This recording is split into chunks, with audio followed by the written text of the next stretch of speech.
Alright, so I want to talk a little bit about 3D views. You can get a couple of different kinds of 3D views in Revit. You can get a parallel and a perspective. By default, this little bracketed 3D view I usually use as my working 3D parallel view. So I'm just double clicking on that. I've done a couple of things in this view that aren't default. I've turned on the sun path, and so you can take a look and see that. The other thing I've done is, I believe in yours, your shadows will be on, so you can see the shadows casting. They get a little funny in representation here, just as a result of the view itself and the curvatures, but it does a fair job of representing what those shadows would be. Now the sun path is interesting. You can turn it on and off down here on the view control bar along with the shadows. If I left click on sun path, you can turn it off.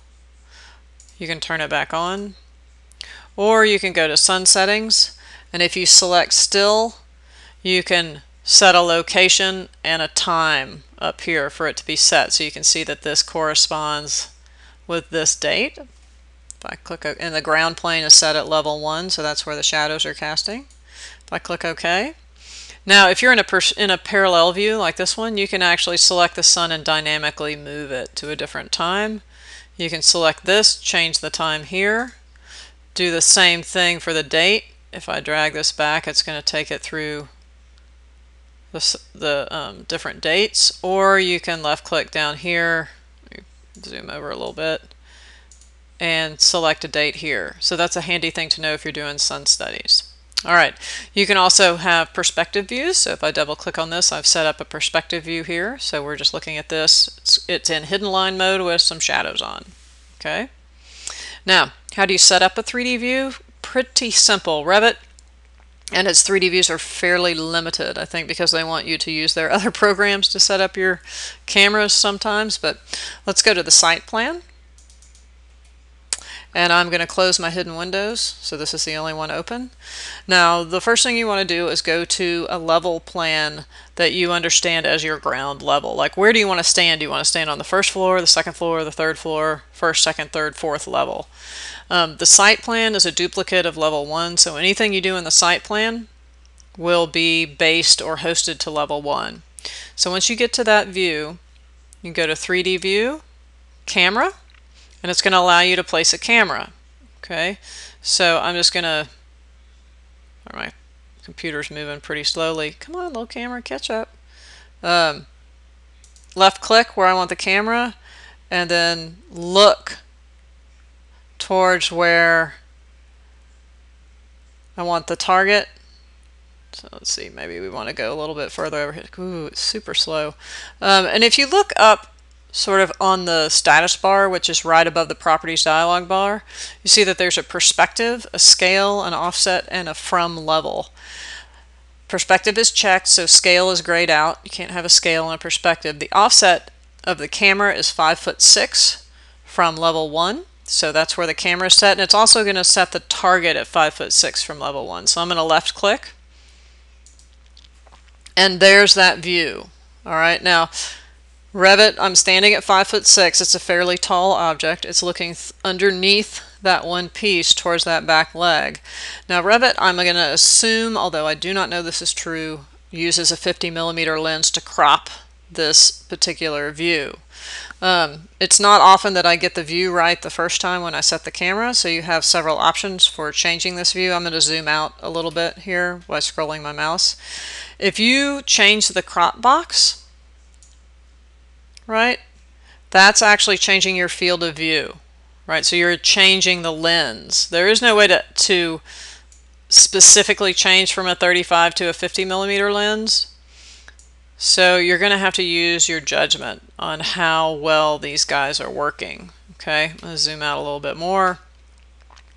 Now the other things that you can do, you can use, I often use this navigation wheel right here, so full navigation wheel. Left click on that and it'll drag out a navigation wheel. Now you can zoom out, so I'm just going to zoom, right, panning it back. Now at this point my model has disappeared, and this is not unlike the clipping planes in the elevation and section. So I'm going to close this. And you can see that that thing is still there if I hover over it. But come over here and look down, and it's setting that clipping plane based on the target selection. So I basically kind of zoomed out of it.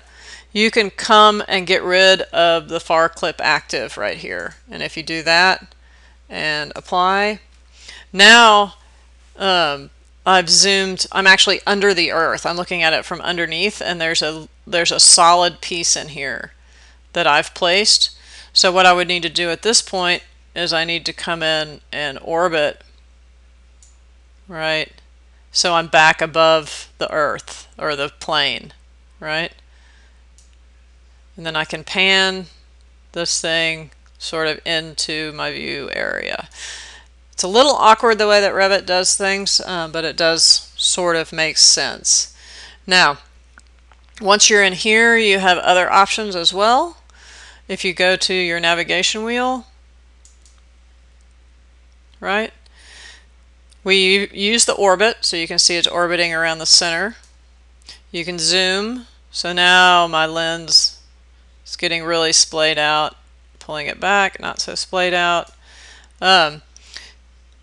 You can also reset the center. So if I want to move the pivot, you know, down to this guy, I can move it there. And now when I orbit, it actually pivots around that piece. Right? Now if I decide I've made a really terrible mistake and really messed up my view, then I can use this rewind, and it saves a snapshot of all of my previous views, and I can just zip back to that guy. Now I can change the to shaded, right? Change it to hidden line, change it to wireframe. The final thing I wanted to show you was that you can turn on a section box, and I'm going to go to the parallel view to do that. So here's the parallel view. Again, you can tell you're in a parallel view because you have a view scale option. Okay. Now, if I turn on the section box here in the extents, this little box is going to show up. And my form is actually rotated 45 degrees to the way I want to section this thing with a section box. So I'm going to pick that section box, if it'll stop freaking out, and rotate it by 45 degrees.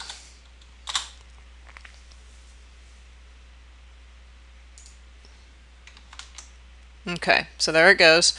And then I'm going to use these little blue handles to adjust that box, right? So I'm kind of clipping its little nose off right now, so I'll pull that guy out. And then if I pull this guy in a little more, I can see how close I can get it to sectioning right through there, right? So you can sort of adjust that section. Now it's a little imprecise, right? The way that I adjusted that section. So I'll just put it in the shaded mode. You can also turn the shadows on, see what that looks like. If you want a more accurate representation, if I go to the site plan, say I wanted to know, I could use this section right here to actually orient that 3D view. So I'm going to go back to my parallel view that has the section active. I'm going to pull out my navigation wheel. I'm going to bring it way up here in hopes that you can actually see what I'm doing. There's a flyout menu on this guy, and if you left click on it, there's an orient to view, and it's going to list every single view you have. And I'm sorry, but my sections are way off the bottom, so you can't see them. But trust me, there's a section 3 down here, and I'm going to pick that. And it is going to orient that to be exactly the same as section 3. So you can see it's cutting directly through that. Now it looks very similar to my section 3, so if I go to my section 3, that's what it looks like. I go back to my parallel view, that's what it looks like. There's just no levels in there. The difference between the two is that I can actually render this, whereas if you look at section 3, there's no render option down here. Go back to my parallel view. This one, I can also just go into a 3D view. I'm just in a 3D view, so I'm just going to double click and then orbit, right? So I can now make a 3D view of that exact section. Okay. right? So go this way, the sun will be shining on it. Okay. All right, so for right now, that's it for 3D views.